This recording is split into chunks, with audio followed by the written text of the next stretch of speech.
Hello mga karosa! Andito kami ngayon sa Bandy Bowl Restaurant, Liverpool.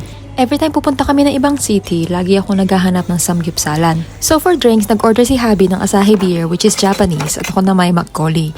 Banana flavor ang binigay sa akin so hindi ko siya masyadong nabetan. Kaya nag-order din kami ng tofu soup, rice, kimchi, and lettuce pang wrap ng barbecue. Super sarap ng tofu soup na yarn. Super init din. Mamaso-maso ang ngalangala ko. Sundubu jjigae in Korean palang tawag dyan. So, ingredients niya ay of course tofu with tahong, mushroom, and shrimp.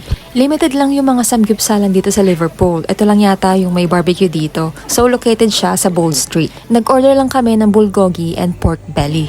We've learned our lesson kasi lagi kaming takaw tingin tapos hindi nauubos, sayang lang. Lahat ng in-order namin this time naubos naman. Ang technique ko is kainin ng meat with lettuce and not rice kasi mabilis akong mabusog. So meron nga palang brunch to sa Manchester lang kaya dadayuhin mo talaga pag